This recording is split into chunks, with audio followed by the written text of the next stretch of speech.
Adab Namaste. Today we have come to Ms. Shazia Saleem's house. She is a counselor and a psychologist. Hello, ma'am. Hello, Joel. So, can you please tell us a little bit about your background and what led you to choose psychology and counseling as a profession? Okay, so basically, as you know my name, I'm a counseling psychologist practicing from 13 years now.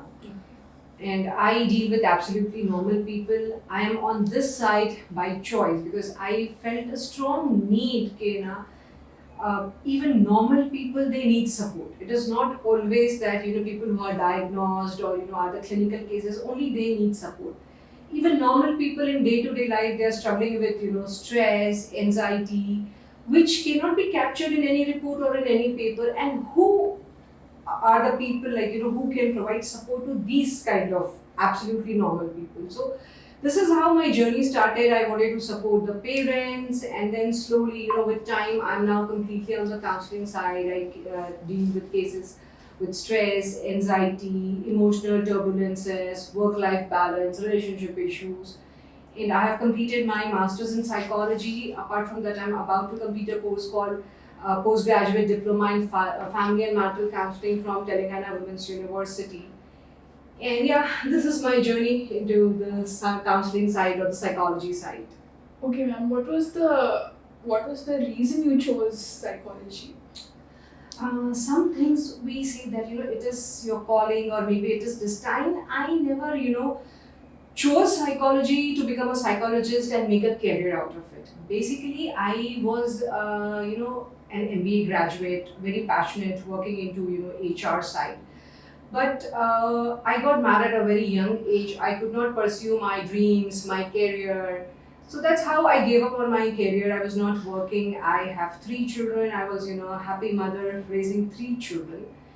And with the due consent of my son, you have just met my elder son, right?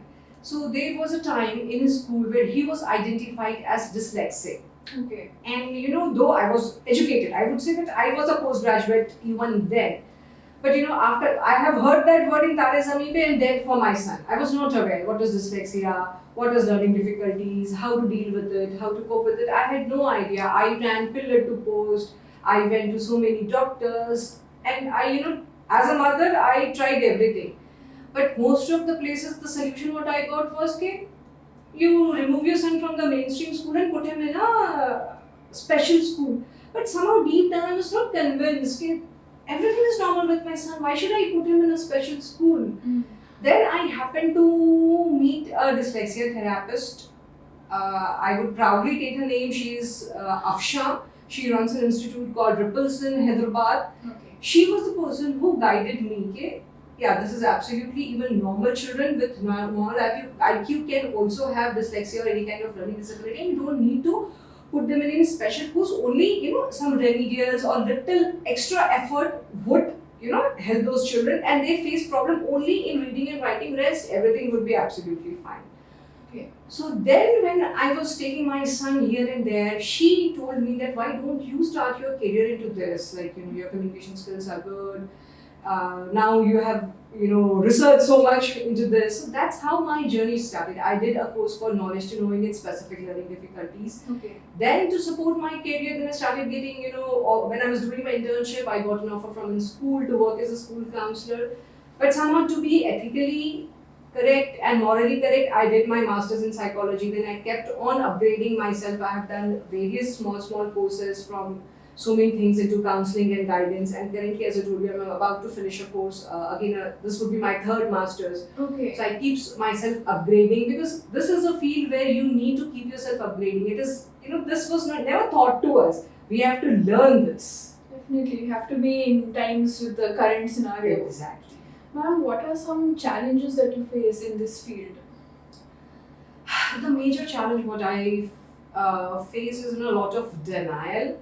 Okay. When I started, now things are far better, Doyle, but when I started, and especially in a school setup, parents come with a lot of, hurt when a call goes, because I can empathize. That empathy comes very naturally to me. I still remember the day I got called from the school that there is, we need to talk something about your son.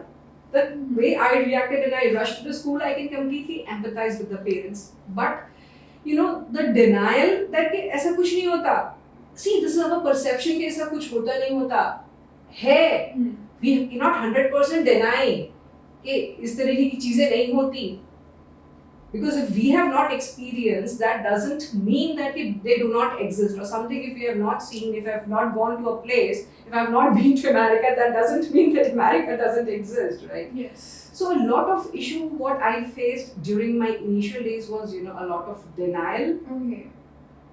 In the acceptance part, there is something wrong and this can be, still I face, but there's a lot of awareness now when comparatively. Okay. So ma'am, how do you assess a client's need and develop a treatment plan? See, as I told you, I am not on the clinical side. I am a counseling psychologist. I take a detailed case history and then I try to identify how long, the issues or problems have been there in the, client, and what are the set patterns. Is it related only to, emotional dysregulation, behavior and certain environmental factor, or is there, something to the medical side or the clinical side? And based on that detailed case history, if I feel that some medical and clinical thing is not required, I based on their thing, I plan my intervention plan, I design a therapy for them. Sometimes some cases are like mild, some are moderate, some are very severe. Depending on that, the sessions goes on. And if I feel that this is something difficult or medical advice is required or clinical support is required, I redirect them to a medical professional or a clinical psychologist for further on-paper assessments. I don't do any assessments. Okay, ma'am. What kind of steps do you take to ensure confidentiality and build trust with your clients? A very important question, Duel. See, basically, we all people into the mental health industry, we all have maybe a little added moral and ethical responsibility. So we all counselors follow an ethical principle of confidentiality, where we do not discuss the name, identity, or the issues shared by the client beyond the therapy room. So it is 100% confidential, and this is my work integrity. It is something I'm being truthful to my own profession. Like police people, they take an oath. Doctors have their something. So in the same way, we also have this responsibility of building trust with the clients and telling them this, that we maintain 100% confidentiality only. By law, we are allowed to break the confidentiality only in one scenario, where we are able to sense harm to the self or any other person. Okay. Rest, it is 100% confidential. So what do you do when you realize that a client is potentially at risk of self-harm? See, we first try to inform the immediate family member. Okay. And then if it depends upon the severity, if required, to some legal authority as well. Okay. Is it necessary to go legal? By law, yes. If it is like it is in a severe case, like if you are able to identify, then yes. Otherwise, informing, we all when we are doing the therapy, we take a small consent form and we ask them kind of a nominee person in case of any risk, whom should we emergency contact number. So basically 90% of the time we inform the emergency contact number, but you never know, you have to be prepared. So by law, these are the two people whom you can inform, either the immediate emergency contact number or some legal authority. Okay. Ma'am, how do you maintain your professional boundaries with your clients? Because as a counselor, I'm sure you will have to empathize with them. So how do you maintain that? Yes, Goel, this comes with, practice. In your initial days, it would be difficult, but as you go on, you learn. Because see, mental health is still, though I have, people say that, oh my God, you're so educated. Yes, I am. But, all my experiences on the field, I have learned everything, on the ground with a lot of trial and error. Okay. So maintaining professional boundaries is, very important for yourself. Like, sometimes it happens that once you're out of the session, suddenly you get a message, ma'am, I want to talk to you. I want to connect with you right now. But that is out of my professional boundaries. If I keep connecting like with every client after the therapy session, what time would be left out for me, my family, or my day-to-day? So I have to be maintain my professional ethics and boundaries. That is a must if I really want to have my practice. Ma'am, one more question. How do you manage to maintain your, manage your emotional demands, maintain that? Like, Because you are connecting on an emotional level, of course. So Yes. that how do you not manage to get burnt out? Overwhelming and burnt out, is there a little bit of professional hazards of transference, or sometimes getting carried away would also be there. But if your support system is in a right place, and in my initial days I really had good mentors. Mhm. So one of my mentor told me that first try to apply things whatever you are learning, because I used to get excited when I was when I was reading psychology and studying. "Yare, ye bhi hai. This is how, okay. I never thought this way. ऐसे भी हो सकता है." And all that. She used to tell me, first apply these things on yourself and then start working with the clients. You will see a difference in your own personality, and your therapy sessions would be so effective. So I completely go by that now. So most of the time I see to it that I have a proper support system for myself. I have a proper self care plan for myself. Like for many things, being on a feminine side, I'm like very apologetic these days. Like if somebody tells me, "Yeah, ye nahi kare, aap wo nahi kare," I'm also a human. If I'm working, I cannot be there 100% everywhere. So maybe I might be missing out on few or other things. But I have to accept, my family has to accept that thing. If I try to be everywhere 100%, I think I would be exhausted and burnout. So I know my limitations. I know till where I can work. I know till where I can support my family, how much time I can dedicate to them. So that now I have clarity on everything. So a lot of burnout and overwhelming is taken care of. That's beautiful, ma'am. What advice would you give to someone who's just newly entering the field of counseling? I would say be little patient. And again, I go by the advice which my mentor gave me. Try to apply things, and we all as humans have empathy, and these things are naturally, but you need to practice them a lot. Active listening, empathy, trust building, this will slowly come with practice. And don't hesitate, there are going to be certain tough cases, there are going to be certain easy cases, some cases you might not be able to handle. And first, accept yourself as humans, identify your own strengths and weaknesses, and then you're good to go. Ma'am, these days we see many marriages are failing and there are a lot of divorces cropping up. What do you think is the reason behind this? See, the main reason behind relationship issues is unrealistic expectations. Two people in a society, they don't come together for companionships. They have, n number of reasons. Ke proposal अच्छा है शादी कर लो, रिश्ता अच्छा है शादी कर लो. And you don't know, basic, they don't know for what they want to come together. So unrealistic expectations from both the sides. लड़का कुछ expect करता है, and again a lot of over information. Our young generation is exposed to so much of social media, where every man expects a Katrina Kaif, and every girl expects a six packs ab like Hrithik Roshan. And the very first day how much of expectation is put there, तो कोप करने में कोई कर पाता, कोई नहीं कर पाता. तो we have to be mindful. Marriages are important, and marriage is not a solution. First we need to, as in a society, every problem solution is लड़की है, बात नहीं सुन रही, हाथ से निकल जा रही, शादी कर दो. लड़का है, घर लेट आ रहा, काम नहीं कर रहा, शादी कर दो. शादी is not a solution. शादी or relationship or marriage is a new beginning, where two people have to come together with their 100% on their physical self, emotional self, and financial self. So it is a combination of many things. It is not just one gala function, or a big fat wedding and then everything will be rosy. No, you have to work hard on that relationship. So realistic expectations and a little bit of mindfulness and owning the responsibility of a relationship will help solve many problems. Okay, ma'am. Unrealistic expectations से एक question मेरे को आ रहा है, how do you avoid not having expectations? It's very difficult. Of course, don't avoid having expectations. You should definitely see, as a girl, as a boy, you have all the right to expect certain things from your partner. But realistic one, not the unrealistic. I'm talking about the unrealistic part. Madam, you as a psychologist, what do you think are your strengths and weaknesses in your practice? Okay, my strengths and weaknesses would be strengths. I would say, I have become a very different person.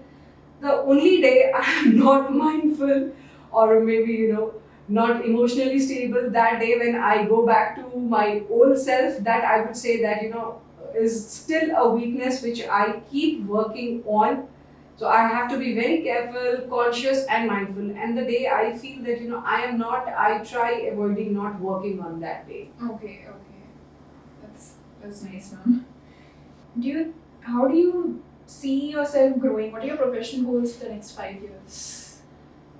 There is a lot to do in this field. I told you, as a mother, I gave up on my career. I never thought that I would restart my career, having 3 kids, getting involved with them, and all those going through so much, on my personal side.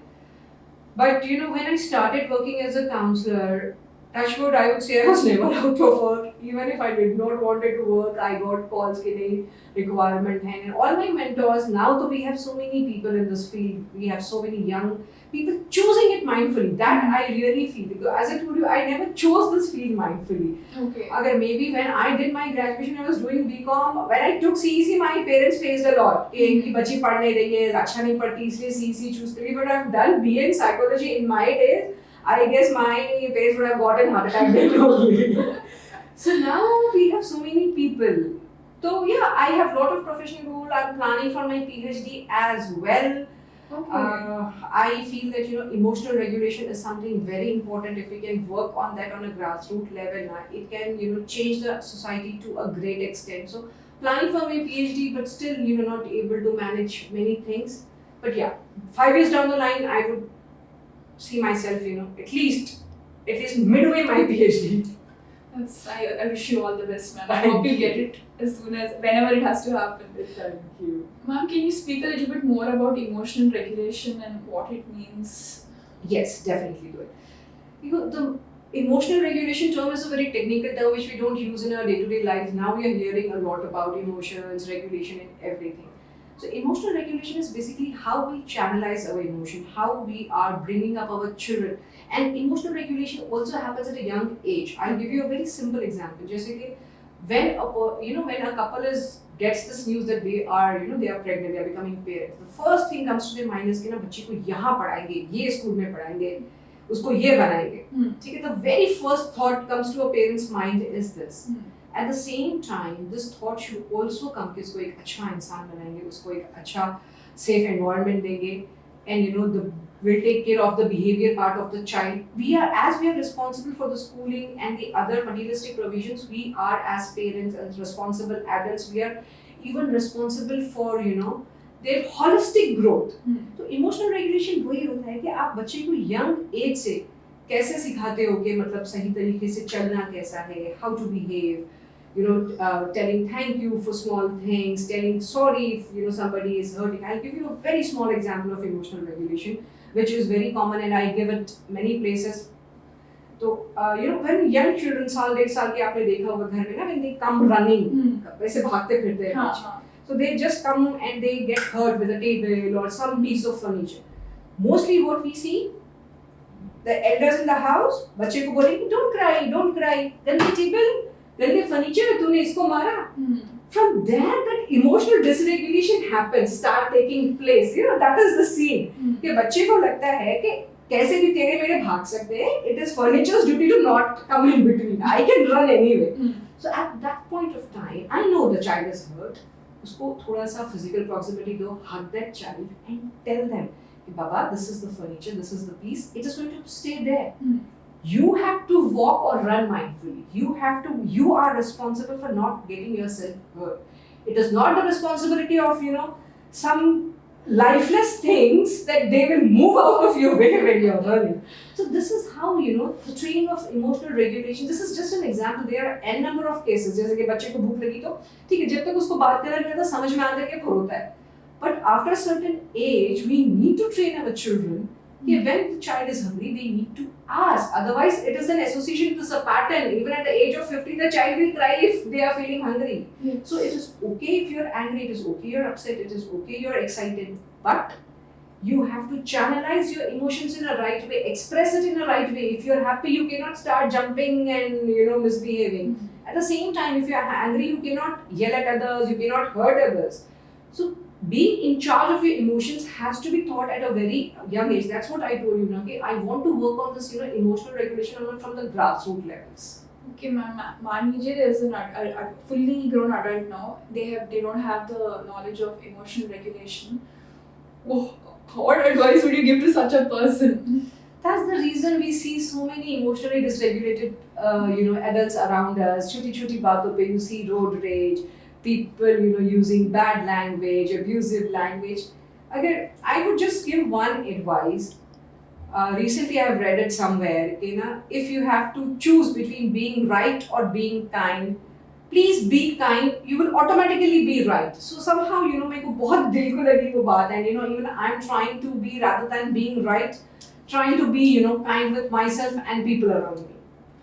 Ma'am, have you ever faced a case where the client is resistant to therapy? Most of my cases, especially in school, as I told you, Okay. there's a lot of denial. Like people say, "नहीं ऐसा हो ही नहीं सकता." How do you deal with that? See, I can, just assure them, I can tell them that until unless but a person is ready, therapy doesn't work. Because see, I'm a support system. Any counselor or the counseling services is a guidance and support. And support can be given only when you give your hand to me. If you're not giving my hand, I cannot support you. So we can try spreading awareness about, mental health concerns. And as I told you, I chose to be on a counseling side, on a non-clinical side, because even normal people need help. If you have, मैं थोड़े common life examples इसलिए use करती हूँ so that it makes easy. अगर आपको बुखार आएगा तो you will directly go to a cardiologist or a neurologist. एक general physician के पास, एक घर के पास, के डॉक्टर के पास जाओगे ना. हाँ जी. तो in the same way, अगर if you're not feeling like बहुत बार गुस्सा आ रहा है, you're not feeling yourself, there is something wrong, you can reach out, take professional help from a counselor, try to identify. As I told you, if it is a clinical thing or a medical thing, I'll redirect you there. Otherwise, in few sessions, I'll try help you cope and you're good to go. It is as simple as that. लेकिन awareness spread करना बहुत ज़्यादा ज़रूरी है. Ma'am, अभी पिछले 10 years में have you seen any changes in the trends in mental health industry? Yes, खास तौर पे post COVID, people have realized the importance of emotional and mental health because they got some time out of their busy schedules when the entire thing was locked. सब जब अपने घर में बंद थे ना, working on their relations, working on their emotions, and many people felt what it is to be with your family. Many people lost their loved ones back to back. They have seen so much in that period, and I can see a lot of change in the mindset of people. People are more open on talking about mental health, discussing mental health, and even reaching support. It has changed to a great extent. And how potent do you think or how effective is arts and drama as a type of therapy? See, as a therapy also, it is good, but I would say if we can, inculcate a little bit of, art and drama in our day-to-day lives, in our children's lives, especially younger generation, it works wonder. It helped them to, the way I was telling about, emotional regulation and expression, drama therapy and art help them to express themselves, the way they want to. It helped them in their self-confidence, self-esteem, and a higher self-worth. Yes, we can also express, we can also perform. People think that अरे क्या time waste है drama कर रहे या क्या time waste है painting कर रहे, but it will bring out your creative thinking and your artistic side, which is very important for all of us. It gives us a lot of courage and confidence. Okay. Ma'am, is there any message or advice you would like to give to the youth today? Yes. See, social media और anything blaming technology के हमारे बच्चे बात नहीं सुन रहे या बहुत ज़्यादा सोशल मीडिया पे है. आई वुड नॉट से कि देखो सोशल मीडिया से पहले ब्लेम किस पे था, दोस्तों पे था या किसी और चीज़ पे था. तो it is not correct to put a blame on technology. यही टेक्नोलॉजी है जो हमें चांद पे भी लेके जा रही है, यही टेक्नोलॉजी है जो हमारे यूथ को बर्बाद भी कर रही है. तो if you use technology mindfully and to your benefit, there is no harm in entertainment. लेकिन you should limit your entertainment. You cannot entertain yourself 24/7. Use mindfully, be on all the platforms, but be self-aware. Be mindful of your time. Be mindful of yourself and your surroundings. Then अरे यार आजकल की youth बहुत ज़्यादा समझदार है. They have access to many things. They have more knowledge. They are more exposed to things. So we need to trust the younger generation and allow them to be. And taking a step back for an older generation is very important, because yes, they are born into this era. They are privileged. We can't take away that privilege from them. But we can definitely, teach them how to use it mindfully and to their benefit. This is the only message I would give to the youth. Do everything, but know your boundaries and in moderation. Thank you so much, ma'am. Thank you. One last question. What do you think is the most rewarding aspect of your profession? The most rewarding thing, Dugal, I would say, when I get, a message after a long time, or maybe, when my clients say that, ma'am, it really helped me, like I'm really doing well in my life, that is the most rewarding thing, I would say, because see, I always charge, I very rarely I do, free session, because I take a time from my family, from myself, and then I give it to it. So, and I also feel that, anything which comes for free is not counseling, it turns to an advisor, it will not have any value attached to it. So, more than the monetary benefits, the main rewarding thing what I feel is that when, my clients somewhere outside there meet me, they see me, or sometimes, children from my old schools, they come running to me and they greet me and they say, ma'am, and you told something in the group session, ma'am, that I worked on it and it really helped me. Like for me, I talk this only day and night. But people, taking that and applying it and getting a solution, that is very rewarding. Thank you so much, ma'am. Thank you for your time. I think we had a lovely session today. It was an honor speaking to you. Thank you so much. I'm also very honored that you guys are giving so much of importance to mental and emotional well-being, and we are able to spread awareness because of these kind of sessions. Thank you so much for the platform.